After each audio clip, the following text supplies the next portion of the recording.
an upscale apartment owned by 5 married men, is used as a covert meeting place for their various mistresses. Since they are the only ones with keys to the property, the men start to suspect one another of committing the horrific crime after a murdered woman's body is discovered in that loft.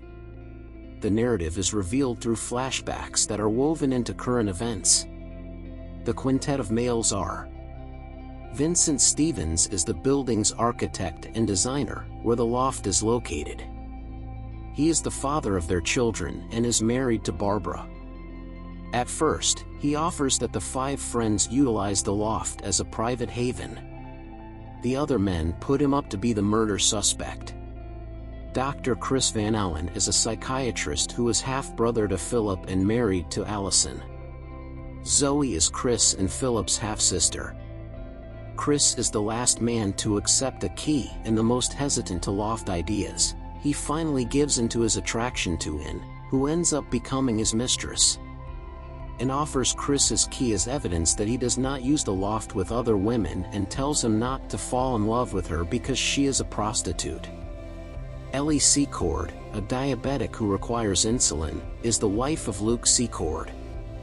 He first summons Vincent and the others over after finding the deceased in the loft. Luke records the men's actions in the loft without their knowledge, and the police later imply that Luke is drawn to Vincent. Marty Landry is a clear lecturer and a big drinker. When the lady Marty had an affair with while traveling for work shows up at his house, he and his wife Mimi divorce. Philip Williams, who recently got married to Vicky, the sole child of a wealthy real estate developer who also happens to be Philip's boss, is Chris's half-brother due to their same mother. Drug addict Philip was raised by an abusive father in a troubled home and is very protective of his younger sister Zoe. He advises against having sex with her with the other males. Sarah Deakins is the victim of a homicide. She meets Vincent, Luke, and Marty at a pub. Despite the attraction between Vincent and Luke, she hooks up with Vincent and grows close to him. Sarah tries to break up with Vincent by threatening to tell his wife about their affair at a party that Luke and Vincent are attending, but Luke talks her out of it. After calling Chris, Marty, and Philip and revealing a message written for Vincent, Luke discovers her attempting to kill herself in the loft by mixing pills with champagne. Taken from the loft by Chris, the message says, "See you in the next life." Luke, who showed them DVDs of Vincent having sex with Marty's wife, Mimi, Chris's prostitute, and whom Vincent had bribed to allow Chris to seduce her, so that he would take a key to and use the loft, and Zoe, Philip, and Chris's younger sister, inspired the men to set Vincent up.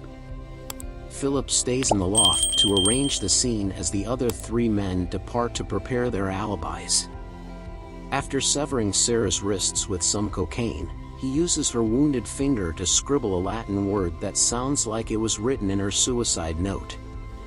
Sarah's right hand is then handcuffed to the bed by him. As the 5 men debate what to do with the body throughout the film, Luke, Chris, Marty, and Philip drug Vincent, strip him, and bind him to the bed. Chris informs Vincent about Sarah's death and the information in her note before he totally faints. Vincent tells the police about the setup while they are questioning him, but they don't believe him because only Vincent's and Sarah's prints were discovered. The DVDs of his sex adventures are also with them, with the exception of the ones he had with Mimi, Anne, and Zoe. He can't tell them that Luke produced the tapes, and the DVDs of the other men are missing.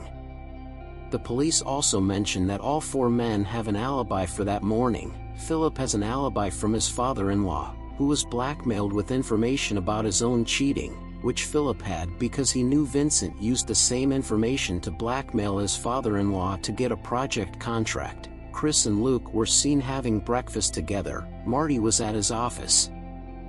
Detective Huggins tells Chris that Vincent has been detained for murder after releasing him from questioning. Chris is shocked to hear this news because he had assumed Vincent would only be connected to Sarah's suicide. The investigator goes on to say that they did not uncover a suicide note, that Vincent's prints were on the knife, that Sarah did not self-inflict her wrist cuts, and that the drugs did not kill Sarah. Chris, taken aback, thanks Huggins and walks away. When he digs into his jacket pocket outside the police station, he discovers that the suicide note Luke gave him is missing. After that, he approaches Luke in the loft to discuss the missing message. Luke points Chris the note, which was in the trash, after at first denying that he had it. Chris speculates that Luke, not Sarah, wrote the message after reading it and wondering why Luke would destroy the only proof of the attempted suicide. After, Luke tells Chris everything. He believed that Vincent was in the way of his relationship with Sarah and had so set up the fake. Luke pursued Sarah the night she was on the verge of telling Vincent's wife about the affair, as we can see. He assured her that he could treat her better and that Vincent was only using her. She snubs him, claiming she had no sympathy for Luke. When Luke turns around in pain, his wife discovers that he was speaking to Sarah. Luke showed up when Sarah went back to see Vincent at the loft, drugged her, and attempted to kill her with an insulin overdose out of love. Then, using the pills, champagne bottle, and suicide note, he staged his own death. Chris then informs him that since Sarah wasn't dead when they left her with Philip, Vincent is being accused of murder.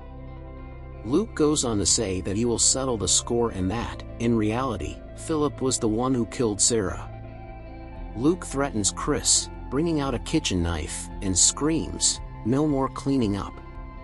Chris reports that he contacted the police, told them everything, and that it's over as sirens can be heard. After a scuffle between them, he takes Luke's knife. After telling Chris to apologize to Ellie and his family, Luke jumps off the loft's balcony and ends his own life. 6 months later, Chris is divorced and shares child custody with his children. Philip is on trial for manslaughter, and Mimi and Marty have made up. After leaving a pub, he runs into Ann, who asks if he wants the apartment key he gave her so they can meet up. Chris notes that since Vincent now resides in the loft and that the key is the only possession his wife left him after their divorce, it would not work. When Chris brings up that he's heard and quit her client, the city councilman, she says that he wasn't the only thing she gave up, a suggestion that she's no longer in the prostitution business. As the action ends, Ann asks Chris if he would want to have coffee with her.